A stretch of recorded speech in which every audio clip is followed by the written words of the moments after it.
de la segunda clase de la fisiopatología del sistema endocrino, y esta está específicamente dedicada a la fisiopatología y a los trastornos que afectan a la glándula tiroides.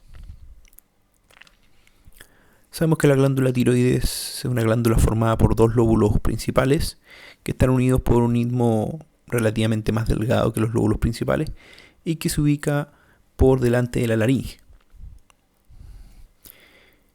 La glándula tiroides tiene un funcionamiento que está comandado por un eje de funcionamiento jerárquico que parte con la secreción en el hipotálamo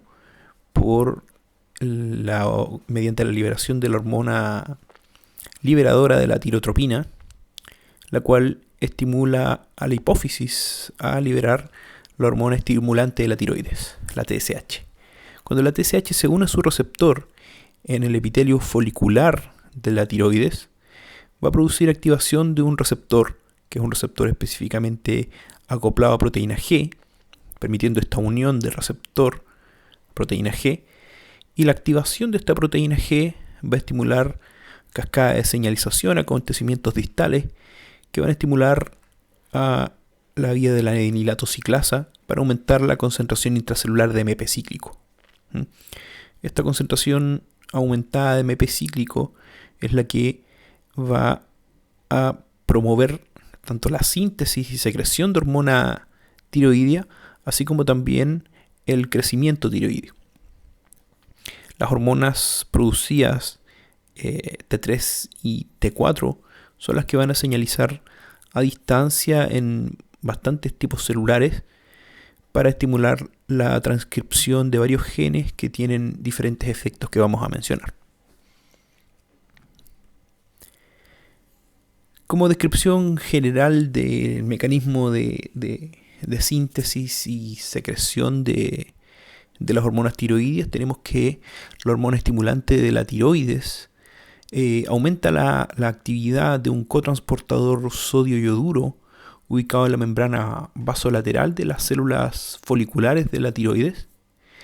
Obviamente esto va a permitir una mayor captación de yodo, y este yodo posteriormente va a ser transportado a esta región de la luz del folículo tiroideo por un transportador que se cree que es esta pendrina.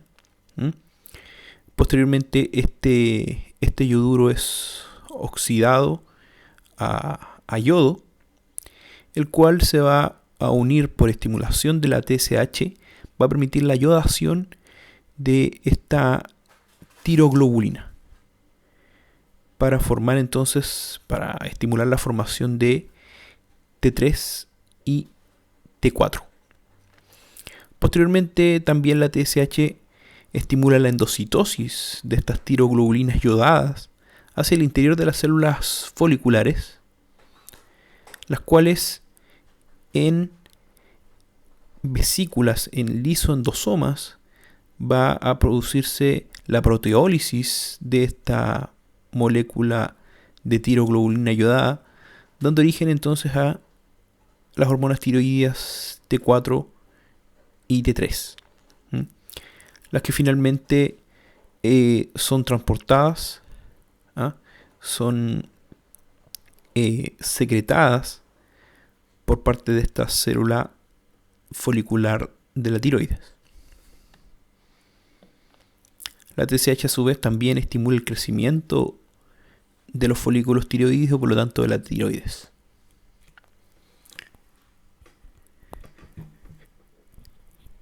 Las hormonas tiroideas T3 y T4 en el plasma se unen a proteínas transportadoras, específicamente a estas globulinas de unión a tiroxina, las cuales las transportan específicamente hacia sus receptores en los tejidos diana. En los tejidos, las células, gran parte de la T4 sufre una deyodación y se transforma en T3.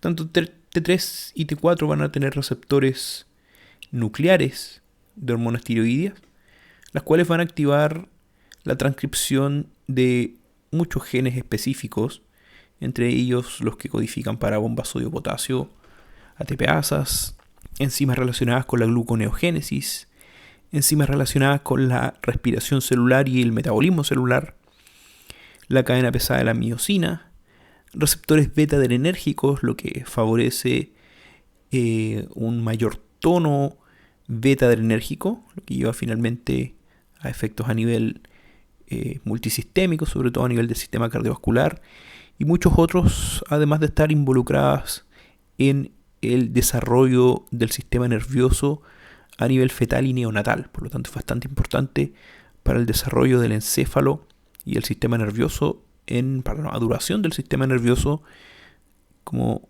ya dije, en el feto y en el recién nacido. Para describir de manera general las dos posibilidades de afectación de la glándula tiroides, vamos a mencionar primero al hipertiroidismo, que se conoce mayormente como tirotoxicosis, y esta tirotoxicosis es un estado hipermetabólico causado por una concentración aumentada de las hormonas tiroideas T4 y T3 libre. En ciertas enfermedades la tirotoxicosis va a ser causada por una secreción excesiva de hormona tiroidea ya preformada, por ejemplo en una tiroiditis, o por un origen extratiroideo, por ejemplo un tumor que produzca hormonas tiroideas, y no por una hiperfunción de la glándula. Por lo tanto, el hipertiroidismo solamente va a ser una causa de tirotoxicosis, aunque por lo general es la causa más frecuente de tirotoxicosis, o sea, de aumento de la concentración circulante de hormonas tiroideas T3 y T4. Por lo tanto, no es lo mismo hablar de tirotoxicosis que de hipertiroidismo, aunque la principal causa de tirotoxicosis es el hipertiroidismo. ¿Cuáles son las causas más frecuentes entonces de tirotoxicosis? Estas están asociadas a la hiperfunción de la glándula tiroides. Dentro de las más comunes encontramos una hiperplasia de la tiroides, que se asocia generalmente a enfermedad de Graves, que ocurre en el 85% de los casos de hipertiroidismo. También el bócio multinodular hiperfuncional, con hiperfunción de la glándula, lo que por lo tanto va a producir este estado de tirotoxicosis, y un adenoma del tiroides también hiperfuncional. Tenemos tres tipos de trastornos asociados a tirotoxicosis, los que se conocen como o que están asociados a hipertiroidismo primario, como la hiperplasia difusa de la tiroides o enfermedad de Graves, el bocio tóxico hiperfuncional, el adenoma hiperfuncional, el hipertiroidismo por aumento de la concentración de yodo, y una tirotoxicosis neonatal, enfermedad asociada a la enfermedad de Graves materna. Las hormonas tiroideas pueden pasar o atravesar la membrana placentaria y afectar en el desarrollo intrauterino en el feto o en el recién nacido.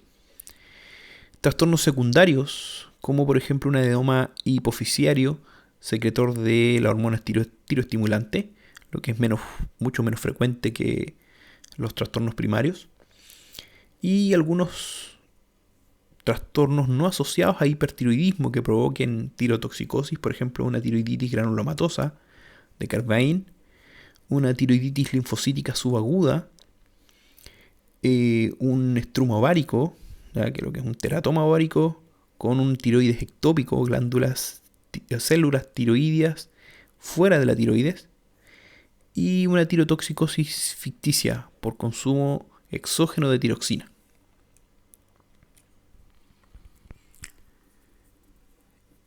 El hipertiroidismo, mayormente conocido entonces como tirotoxicosis, consiste en cambios relacionados con un estado hipermetabólico, provocado obviamente por el exceso de hormonas tiroideas y por lo tanto por una hiperactividad del sistema nervioso simpático, ya que estamos hablando de una producción también aumentada de receptores beta-adrenérgicos, por lo tanto aumenta el tono adrenérgico.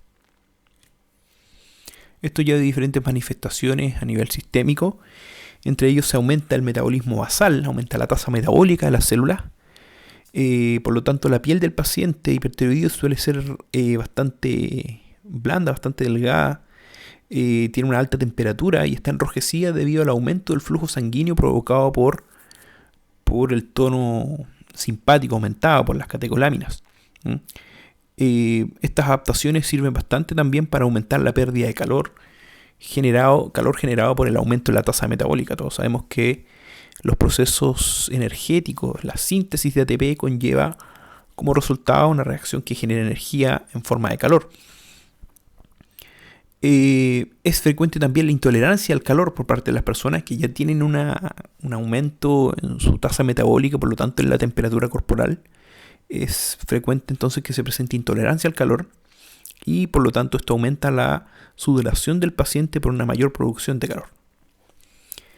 Este aumento del metabolismo también puede causar pérdida de peso a pesar del incremento en el apetito en el paciente. O sea, el paciente paciente hipertiroideo por lo general es un paciente con un mayor apetito, pero producto de la tasa metabólica que está aumentada, puede haber una ligera pérdida de peso. Se pueden producir también manifestaciones cardíacas, son las más frecuentes y las primeras en generarse por producto del hipertiroidismo. Dentro de las principales tenemos un gasto cardíaco que está aumentado. También aumenta la contractilidad cardíaca, aumenta la fuerza contráctil del corazón, debido al incremento de las necesidades periféricas de oxígeno producto del aumento de la tasa metabólica. O sea, la célula está aumentando la producción de energía y por lo tanto va a demandar un mayor consumo de oxígeno.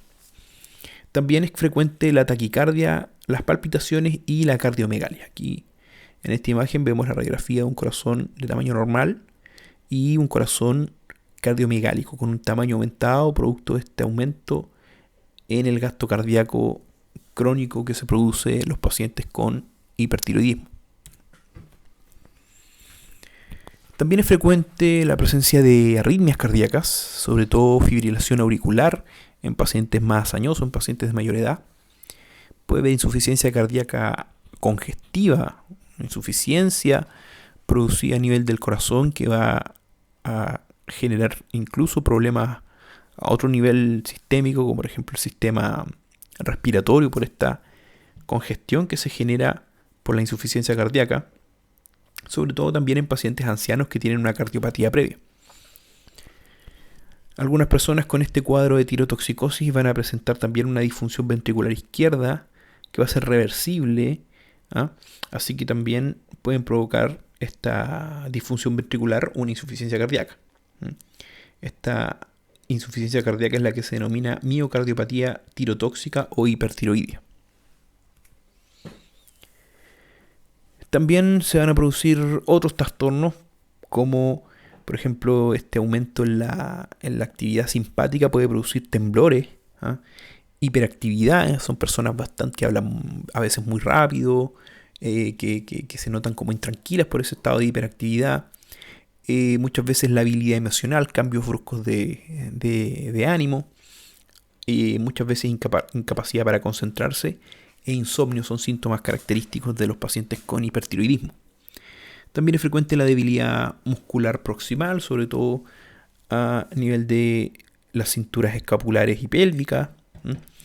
Y en el aparato digestivo, producto de hiperestimulación simpática, lo que estimula muchas veces el intestino, va a provocar hipermotilidad, lo que va a provocar como consecuencia también una mala absorción de nutrientes por parte del intestino, generando incluso también una escasa reabsorción de agua a nivel del intestino grueso, lo que puede generar diarrea.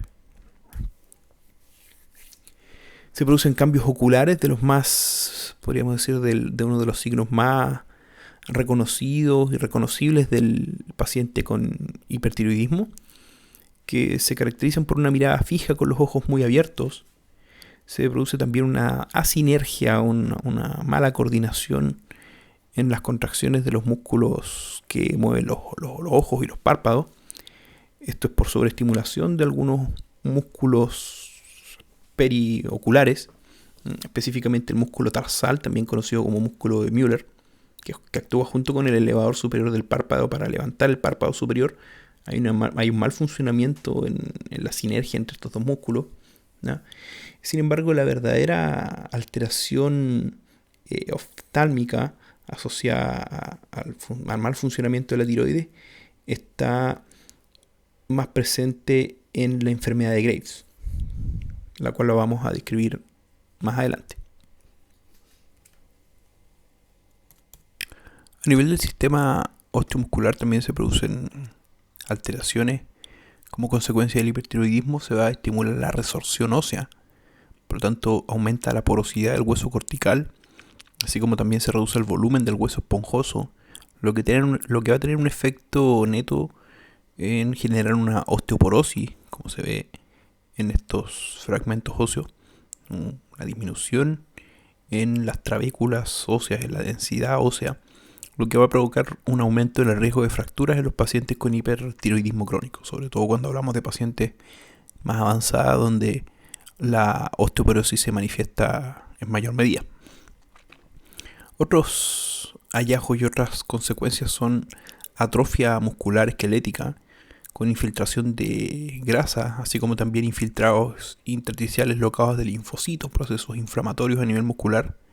Se puede generar incluso un aumento en el crecimiento del hígado, ¿ah?, por cambios grasos en los hepatocitos, hiperplasia linfática generalizada, lo que puede generar incluso adenopatías en pacientes con enfermedad de Graves. El diagnóstico es un diagnóstico tanto clínico como de laboratorio, clínico asociado a los síntomas clásicos del hipertiroidismo, y de laboratorio, ya que se utiliza la determinación de la concentración sérica de TSH, la hormona estimulante de la tiroides, y este consiste en el método de detección más útil para el hipertiroidismo porque esta concentración disminuye incluso en las etapas iniciales, cuando la enfermedad puede todavía ser ni siquiera presentar manifestaciones clínicas evidentes.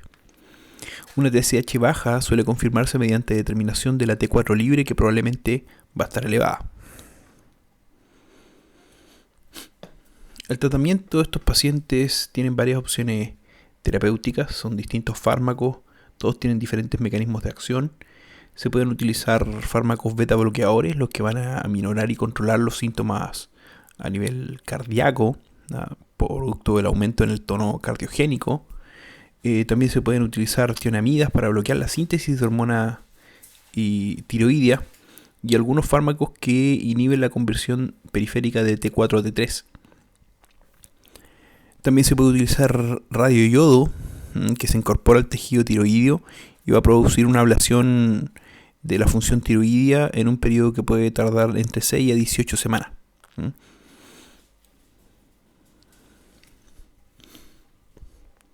Por otro lado, el hipotiroidismo es un trastorno causado por una alteración estructural o funcional que va a interferir en la producción de hormonas tiroideas, todo lo contrario del hipertiroidismo. Tiene una prevalencia que aumenta con la edad, es 10 veces más prevalente en la mujer que en el hombre. Puede estar causado por un defecto en cualquiera de los puntos o en cualquiera del mecanismo, ¿ya?, del eje hipotálamo-hipófisis tiroides. Y al igual que el hipotiroidismo se divide en primario y secundario, dependiendo si está causado por una anomalía tiroidea intrínseca o por una enfermedad hipofisiaria o hipotalámica. El hipotiroidismo primario supone la mayoría de los casos, se puede asociar generalmente a un aumento del tamaño de la glándula tiroides, un síntoma clásico denominado bocio.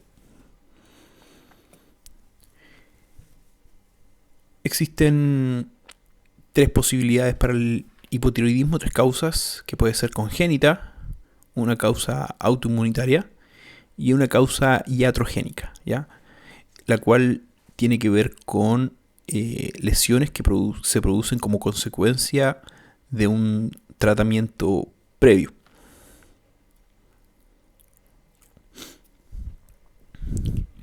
Dentro de las causas de hipotiroidismo primario encontramos al congénito, una disgenesia tiroidea, lo que es poco frecuente. Aún más infrecuente va a ser la agenesia tiroidea, o sea, una ausencia total de tejido tiroideo. También puede haber un síndrome de resistencia a la hormona tiroidea, una postablación, una ablación quirúrgica o farmacológica, química del tejido tiroideo.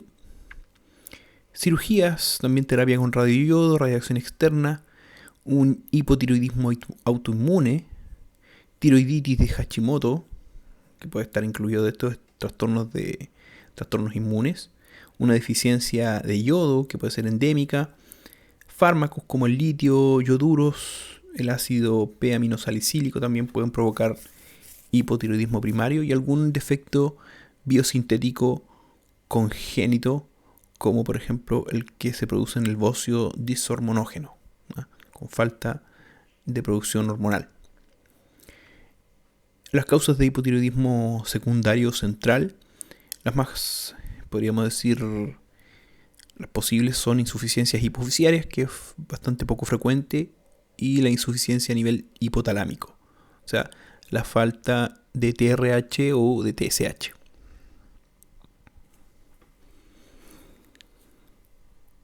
El hipotiroidismo congénito está causado con más frecuencia por una deficiencia endémica de yodo en la dieta.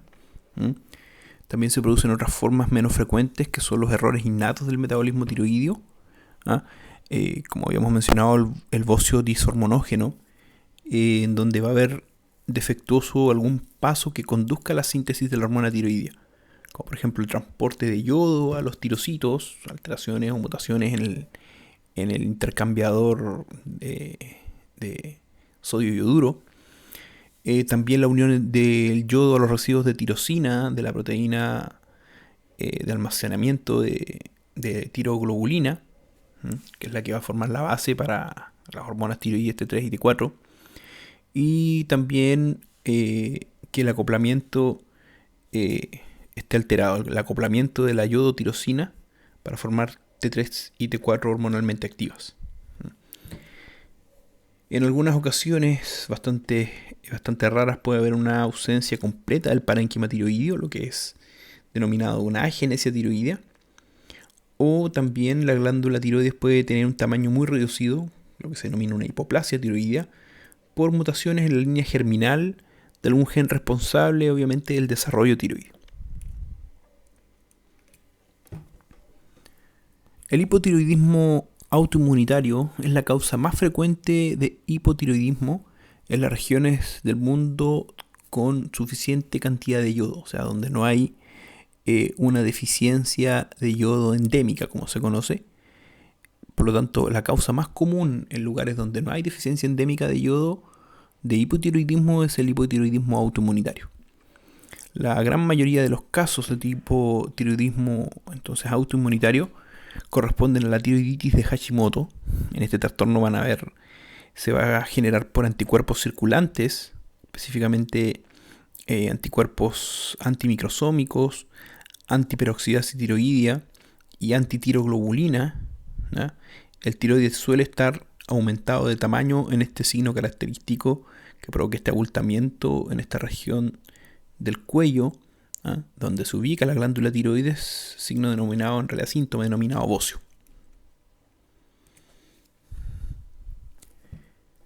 Tenemos también un hipotiroidismo iatrogénico. Cuando se habla de iatrogenia es un daño ocasionado por una técnica terapéutica, o sea, una técnica que busca solucionar un problema pero que termina generando un daño. Eso es una iatrogenia. Este hipotiroidismo puede estar causado por ablación quirúrgica o por radiación. Por ejemplo, los cánceres tiroideos se tienen que tratar con técnicas agresivas que terminan generando muchas veces daño en la glándula y por lo tanto una hipofunción de la glándula y por lo tanto una disminución en la secreción hormonal. También una amplia resección de la glándula, una tiroidectomía total como tratamiento del hipertiroidismo por una neoplasia primaria que puede causar hipotiroidismo. También se puede destruir mediante radiación, mediante administración de yodo radiactivo para tratar el hipertiroidismo o por irradiación exógena como la radioterapia en el cuello por la presencia de algún tumor cercano. El hipotiroidismo central, por otro lado secundario, está causado por deficiencia ya sea de hormona tiroestimulante, TSH, y con mucho menos frecuencia de hormona liberadora de la tirotropina, la TRH. cualquiera de estas causas de hipopituitarismo, una disminución en, en la producción de TSH, ¿m? Por ejemplo, un tumor hipofisiario, necrosis hipofisiaria posparto, habíamos mencionado esta causa, traumatismos o tumores no hipofisiarios.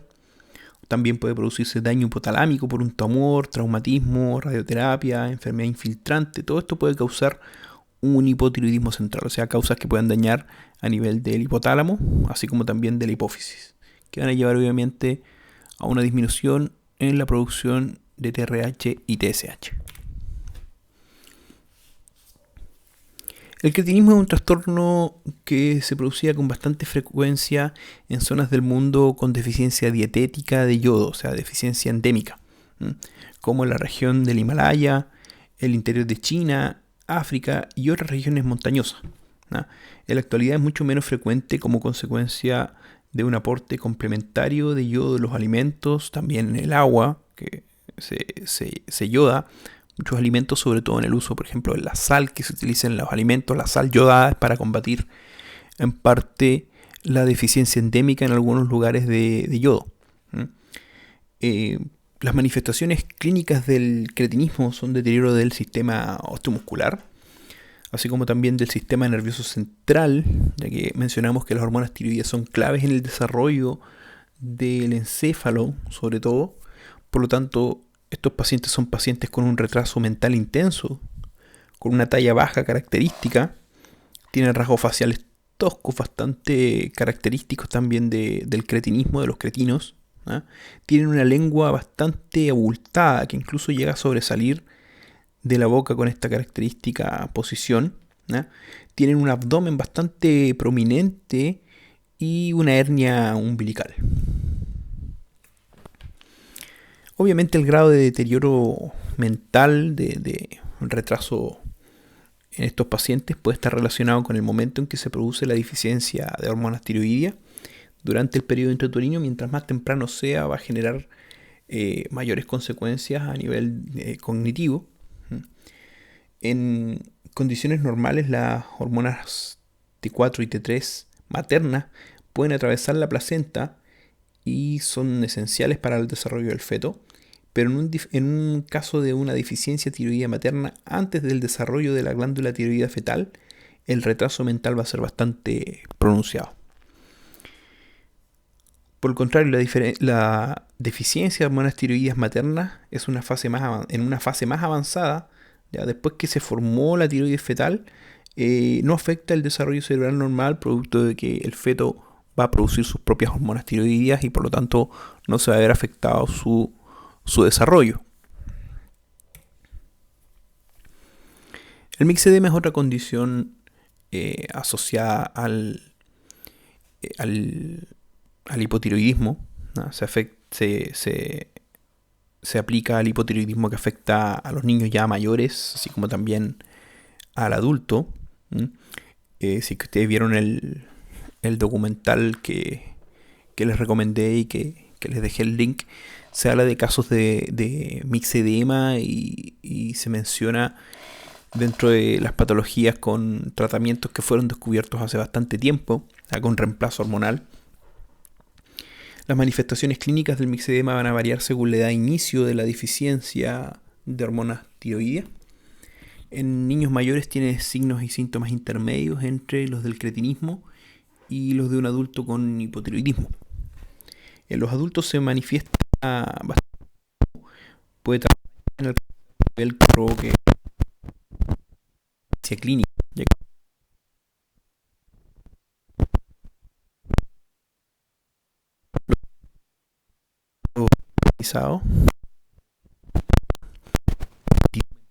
que pueden similar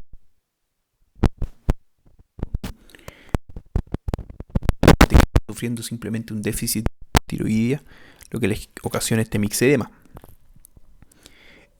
También va a provocar una reducción de la actividad simpática y por lo tanto puede provocar estreñimiento y descenso de la sudoración. La piel del paciente también va a estar fría y pálida, pero producto de un menor flujo sanguíneo, una vasoconstricción periférica que disminuye el flujo sanguíneo, lo que produce una piel bastante pálida y fría. va a producirse una disminución del gasto cardíaco y esto puede contribuir a la disnea que se produce en estos pacientes, esta sensación de falta de aire, esta sensación de ahogo, así como también, obviamente, como consecuencia de esto, una disminución en la capacidad de realizar actividad física. Se cansan muy fácilmente estos pacientes. La tiroiditis, un trastorno inflamatorio de la glándula tiroides, va a comprender un grupo de trastornos que son caracterizados por precisamente inflamación de la tiroides. Dentro de las más frecuentes encontramos a tres: la tiroiditis de Hashimoto, la tiroiditis granulomatosa o de Kervine y a la tiroiditis linfocítica subaguda. La tiroiditis de Hashimoto es una enfermedad autoinmune, es decir, se va a producir una destrucción de la glándula tiroides e insuficiencia tiroidea gradual y progresiva a causa de un ataque de nuestro propio sistema inmune a nuestra glándula tiroides. Es la causa más frecuente de hipotiroidismo en zonas del mundo donde hay concentración de yodo suficiente, es decir, zonas donde no hay deficiencia endémica de yodo. Es mucho más prevalente entre los 45 y los 65 años, o sea, afecta a población mucho más adulta y tiene podríamos decir, una predilección respecto a la mujer versus el hombre, con una proporción que va entre los 10:1 hasta los 20:1, que quiere decir 10 mujeres por cada un varón o 20 mujeres por cada un varón. Más o menos ahí anda la prevalencia en respecto a mujeres versus hombres.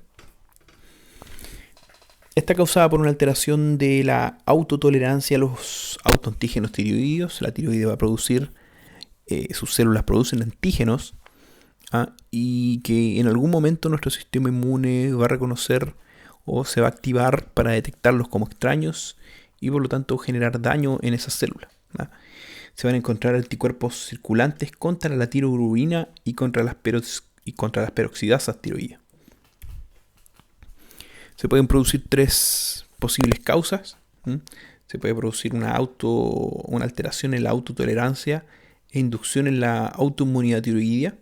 Se puede provocar citotoxicidad, o sea, toxicidad en el tejido mediada por los linfocitos T. Puede haber una muerte celular mediada por citoquinas. Se liberan citoquinas como por ejemplo el interferón gamma, que va a participar en el reclutamiento de macrófagos que finalmente pueden destruir estas células. Y también la presencia de estos anticuerpos contra algunos factores tiroideos va a marcar las células y finalmente células como estas células natural killers pueden destruir, y esto es lo que va generando el daño en el tejido, una citotoxicidad mediada por células dependientes de anticuerpos. La evolución clínica de la tiroiditis de Hashimoto se manifiesta por un aumento del tamaño, un aumento ligero del volumen que es indoloro, asociado a cierto grado de hipotiroidismo en mujeres de mediana edad, en el rango que nosotros habíamos mencionado, entre los 45 y 65 años. Lo más habitual es que aparezca de modo gradual, con síntomas que van aumentando de manera bastante gradual. Sin embargo, en unos pacientes puede estar precedido por una tirotoxicosis transitoria causada por ruptura de los folículos tiroideos con la consiguiente liberación secundaria de hormonas tiroideas. O sea, la destrucción del folículo va a liberar todo el contenido, ¿no es cierto?, de hormonas tiroideas T3 y T4 sin estar estimulado por la TSH. Esta condición de tirotoxicosis causada por esta ruptura de folículos es lo que se denomina una Hashitoxicosis. O sea, no es una tirotoxicosis, sino que es producida por tiroiditis de Hashimoto. Estas personas tienen más riesgo de otras enfermedades autoinmunitarias, o sea, ya presentan un trastorno autoinmune, por lo tanto las hace mucho más propensas a sufrir otros trastornos autoinmunes, como por ejemplo destrucción de los islotes pancreáticos, específicamente de las células beta que producen insulina y por lo tanto son propensos a diabetes de tipo 1, suprarrenalitis, inflamación de las suprarrenales por causas autoinmunes, y otras alteraciones autoinmunes no endocrinas, como por ejemplo el lupus eritematoso sistémico y la miastenia gravis, donde se afectan los receptores nicotínicos en las células postsinápticas nerviosas, lo que va a generar como principal consecuencia una disminución en la fuerza muscular, una fatiga muscular progresiva. Otro tipo de tiroiditis es la tiroiditis linfocítica subaguda, es indolora esta condición, así se denomina también, tiroiditis linfocítica indolora. Se manifiesta por un hipertiroidismo leve, al contrario de Hashimoto, aquí se produce un ligero hipertiroidismo. Va a aumentar de tamaño la glándula, puede producirse también bocio, puede aparecer a cualquier edad, es más frecuente en adultos de mediana edad, así como también mayor prevalencia en las mujeres.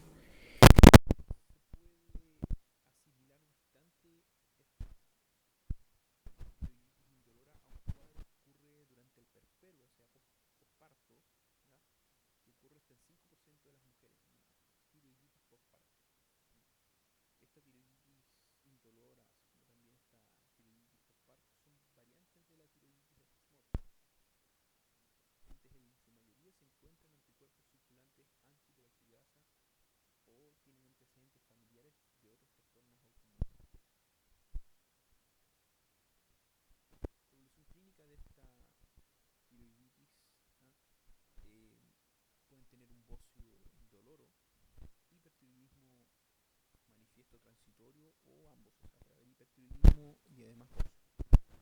Algunos pacientes pueden estar de un estado hipertiroideo a hipotiroidismo antes de que se recuperen, y un tercio de las personas acaban presentando finalmente un hipotiroidismo evidente en un periodo que no supera los 10 años. 10 años de personas con esta condición, con esta tiroiditis indolora, pueden terminar presentando un hipotiroidismo.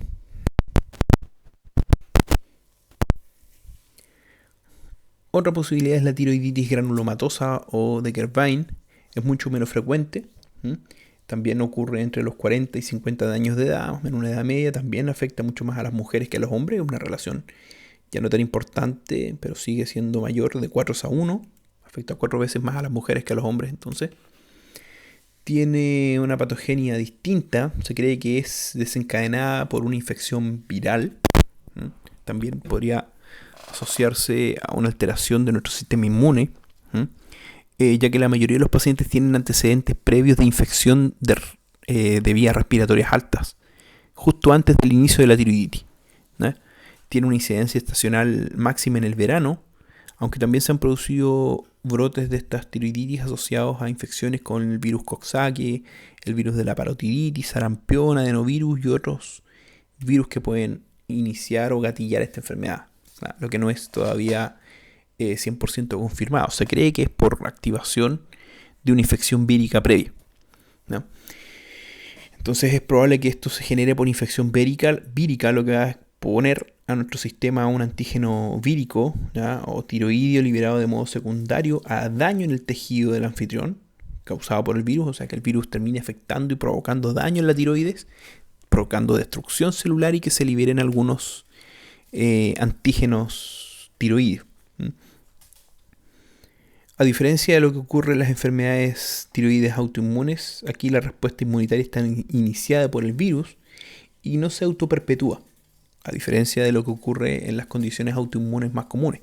Como esto es producido por el virus, tiende a ser limitado a un cierto periodo, sobre todo al periodo en que se encuentran presentes los anticuerpos y los antígenos virales. Tiene una evolución que es, en este caso, la causa más frecuente de dolor tiroideo. La tiroiditis granulomatosa genera dolor y generar dolor tiroideo. Un aumento de tamaño en la puede ser variable, puede ir de muy escaso a un tamaño bastante importante, ¿ya? En este caso, la inflamación tiroidea va a ser transitoria y puede remitir entre 2 a 6 semanas, incluso sin tratamiento, ¿eh? Como acabamos.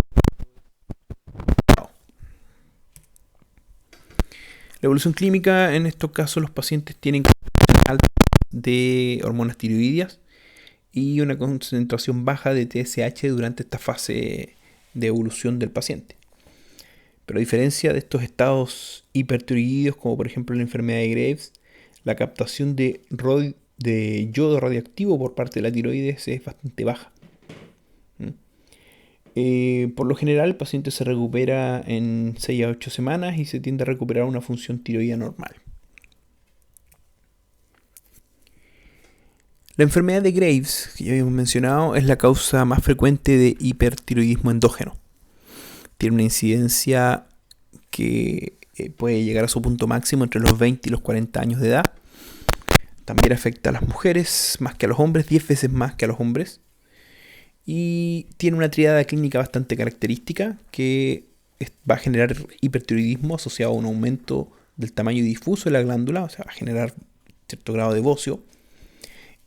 También se genera una oftalmopatía infiltrante con exoftalmos secundarios, esta protrusión del globo ocular fuera de la órbita, así como también una dermopatía infiltrante localizada que en ocasiones se denomina mixedema petrivial, ocurre en la región anterior de la tibia, ¿verdad?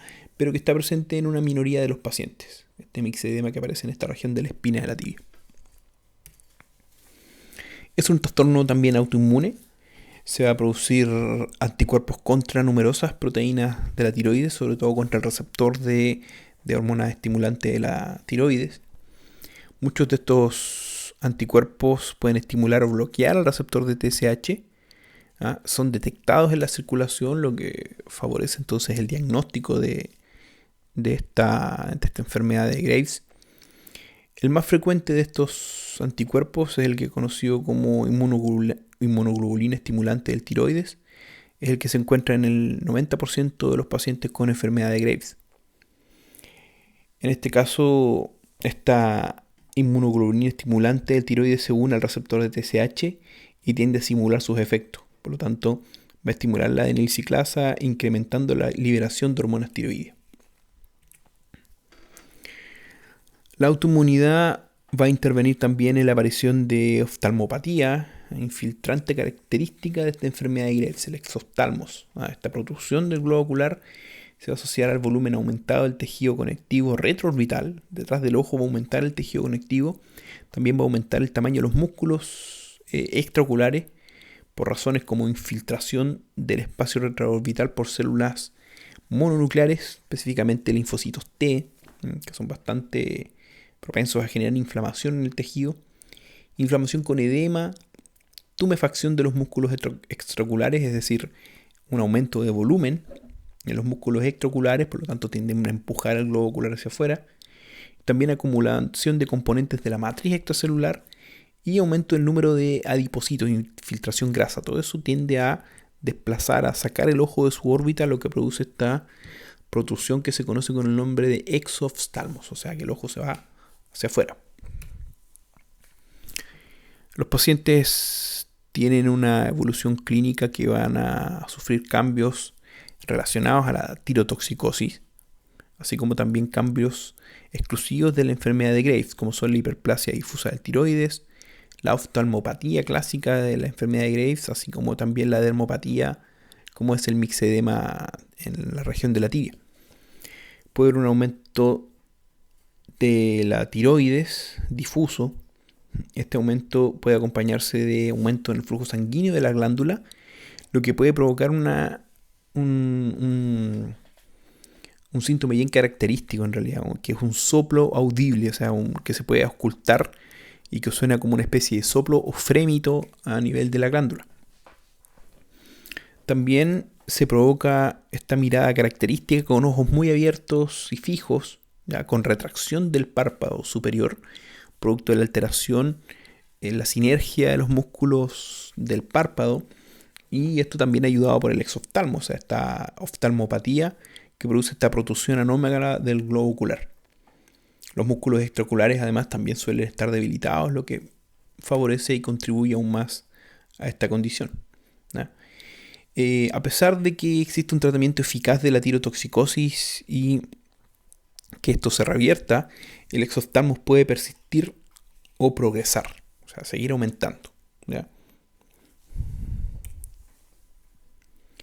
El mixedema pretibial, que vimos que es una condición que sufren bastantes pocos pacientes con enfermedad de Graves, se denomina también dermopatía infiltrante, ¿no?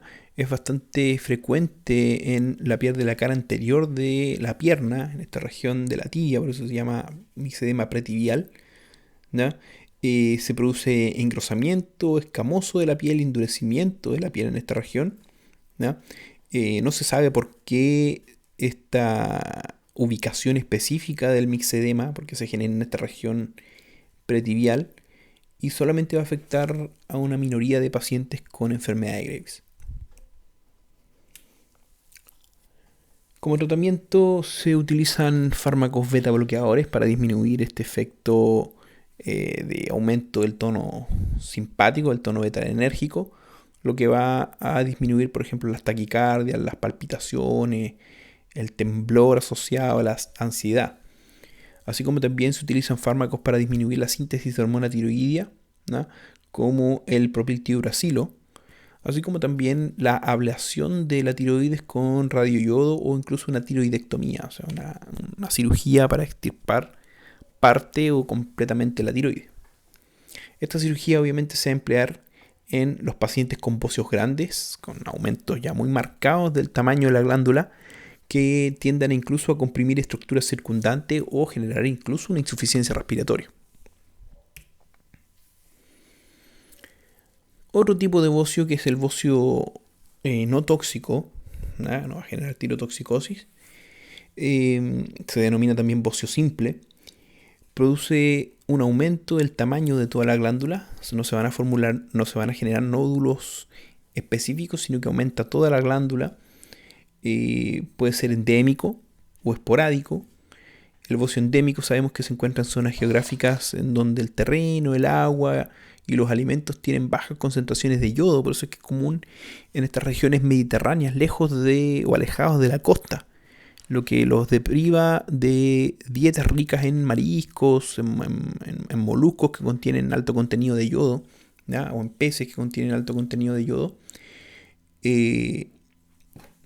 Por eso es que el término endémico se utiliza cuando más del 10% de la población de una zona determinada tiene bocio. O sea, se habla de bocio endémico, bocio del lugar, porque más del 10% de la población lo sufre. Por lo tanto, es un trastorno asociado al lugar donde se habita. Como vimos, es frecuente en zonas montañosas como los Andes, el Himalaya, en donde esta deficiencia de yodo está muy extendida producto de las características del agua, del terreno y por el acceso a alimentos con altos niveles de yodo. O sea, hay una dificultad para el acceso a esos alimentos por razones geográficas. Esta ausencia de yodo lógicamente va a disminuir la síntesis de hormonas tiroideas, porque las hormonas tiroideas necesitan el yodo para ser funcionales. Provoca un aumento compensador de la TSH, porque sabemos que esto funciona con mecanismos de retroalimentación. Por lo tanto, si no aumentan los niveles de hormonas tiroideas, el hipotálamo va a interpretar, ¿no es cierto? Y va a aumentar la liberación de TRH, y eso va a aumentar la liberación de TSH. O sea, se va a decir, bueno, si no hay producción de hormonas tiroideas, estimulémoslas con TSH y se va a liberar TSH, ¿no? Esta TSH va a estimular a la tiroides para producir hormonas tiroideas. El tema es que no se van a producir hormonas tiroideas por el déficit de yodo, pero sí se va a estimular el crecimiento de la glándula. Por lo tanto, este aumento excesivo en la TSH es la que va a provocar hipertrofia e hiperplasia de las células foliculares y por lo tanto aumento del tamaño de la glándula, generando entonces el bocio. El bocio endémico de algunas regiones, ¿no? Existen algunas regiones con grados similares de deficiencia de yodo. También hay lo que indica que existen algunos otros factores causales, que quiere decir, hay territorios que tienen deficiencias de yodo similares, pero la presencia de bocio es mayor en cierta población que en otra, en una de las dos. Lo que da cuenta entonces de factores adicionales que generan esta deficiencia de yodo y por lo tanto generando el bocio. Dentro de estos factores causales pueden haber sustancias en la dieta denominadas bociogénicos o bociógenos, como por ejemplo el consumo de sustancias que interfieren en la síntesis de hormonas tiroideas. Dentro de ella encontramos a verduras de la familia de las Brassicaceae, específicamente las crucíferas, como las coles, ¿no? Las coliflor, las col de Bruselas, el repollo, los nabos, la mandioca. Todos estos se denominan bociógenos, o sea, que fomentan la aparición de bocio, si es que obviamente a esto se le suma la presencia de un bocio endémico, ¿ya? Déficit de bocio en la alimentación, en el agua, etcétera. O sea, esto puede facilitar la aparición de bocio en esos pacientes, ¿ya? No quiere decir que dejemos de comer coliflor, repollo, etcétera, porque no vivimos en una región con bocio endémico. Por otro lado, el bocio esporádico es menos frecuente que el endémico, se presenta mayormente también en la mujer, tiene una incidencia máxima en la pubertad o al inicio de la edad adulta. Puede tener distintas causas, como el consumo de algunas sustancias que interfieren en la síntesis de hormonas. En otros pacientes también puede estar causado por defectos enzimáticos hereditarios que interfieren en la síntesis también de hormonas tiroideas. Sin embargo, la mayoría de los pacientes se desconoce la causa de este bocio esporádico, que como lo dice su nombre, es principalmente esporádico.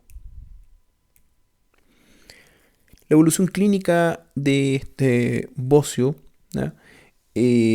Mantiene en un estado eutiroideo, que quiere decir que desde el punto de vista del funcionamiento de la tiroides, muchos se mantiene normal a pesar del aumento del tamaño de la glándula. Por lo tanto, las manifestaciones clínicas van a estar relacionadas con los efectos de masa que se produce por el aumento de la glándula tiroides.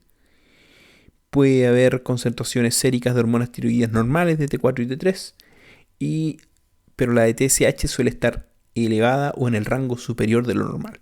Por eso es que termina provocando el aumento del tamaño de la glándula. En la infancia, el bocio dishormonógeno, que es causado por un defecto biosintético congénico, puede causar también signos y en realidad síntomas de cretinismo. Otra presentación del bocio, que se conoce como bocio multinodular. En este caso se produce un aumento del tamaño mucho más extremo de la tiroides.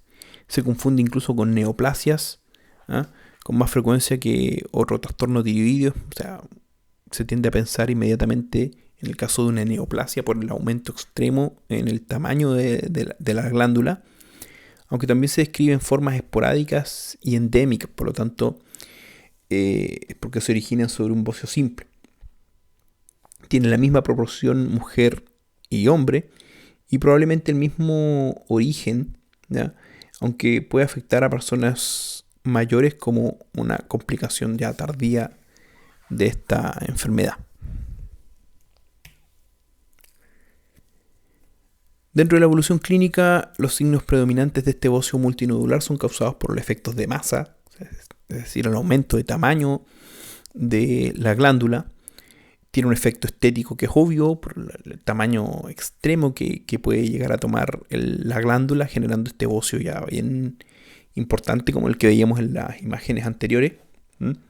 Lo que puede causar obstrucción de la vía respiratoria, dificultad para tragar, se denomina como disfagia, compresión de grandes vasos a nivel del cuello y a la región superior del tórax, lo que se conoce como el síndrome de la vena cava superior. Puede llegar a terminar comprimiendo la vena cava superior, con obviamente la consecuencia que esto va a tener en el retorno venoso. La mayoría de estos pacientes pueden ser eutiroideos, o sea, tener concentraciones normales de hormonas tiroideas, o pueden tener un hipertiroidismo subclínico, o sea, que no sea detectable, que puede ser identificado solamente por la baja concentración de TSH. En una minoría de pacientes puede aparecer un nodo autónomo, ¿no?, en un bocio de larga evolución y puede provocar hipertiroidismo, lo que se denomina bocio multinodular tóxico. Este trastorno, que se denomina síndrome de Plummer, no se asocia a oftalmopatía, o sea, no se producen los rasgos característicos oculares de la enfermedad de Graves. Bien, eso ha sido el resumen de los principales trastornos que se puede generar a nivel de la glándula tiroides, que se pueden englobar principalmente en trastornos por una hiperactividad con sobreproducción hormonal o en trastornos de hipoactividad como es el hipotiroidismo. Muchas gracias.